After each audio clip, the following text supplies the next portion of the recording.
What's up, guys? Welcome back to the channel. I'm going to show you guys today how to make a super easy cast iron steak recipe that you're not even going to need a grill for. You could do this at home.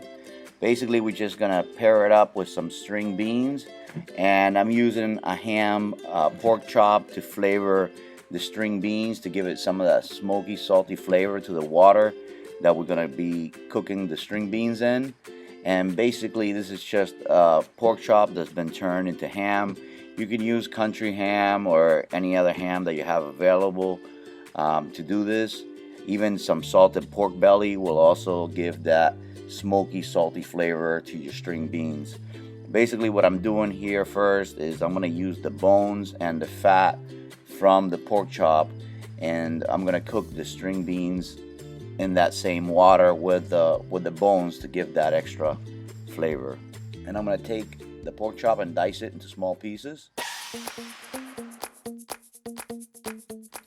I'm going to take all of that ham pork chop and my string beans after I cut them into small pieces and boil them for about 10 minutes or so until the string beans soften up.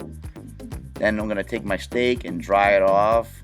This is something that will make your meat taste a lot better because meat has got a lot of water in it.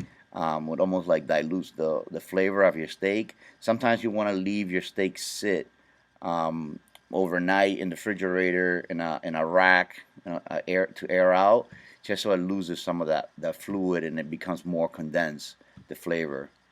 So I'm using a cast iron skillet, and if you guys don't have one of these, I highly recommend it. These things are great. They cost 15 to 20 bucks at your local Walmart or Target or any other store you have.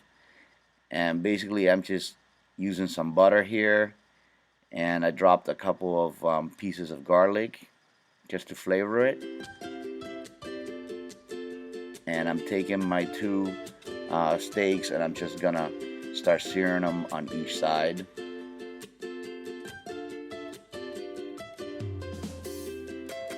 And once this skillet is hot enough, it cooks the meat very fast and very evenly.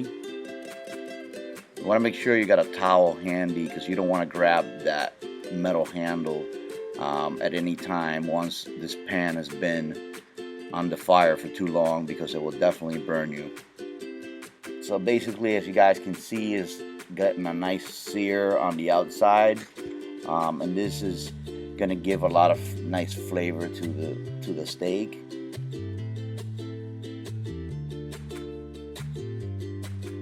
The other side's done,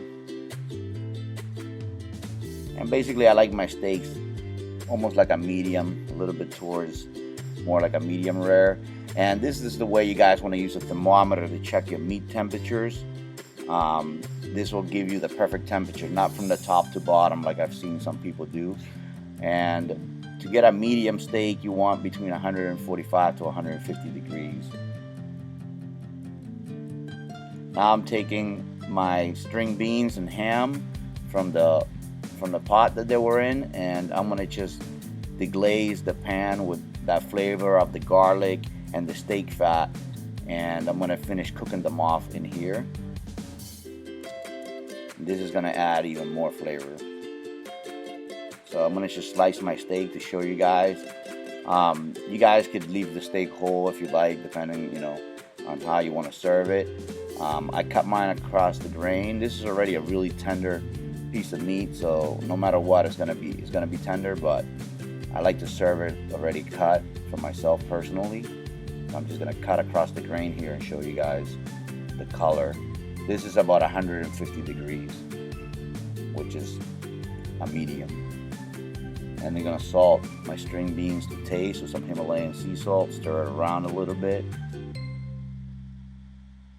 And if you guys have ever eaten the string beans from Sonny's, this is kind of like the same type of idea, except that they use bacon.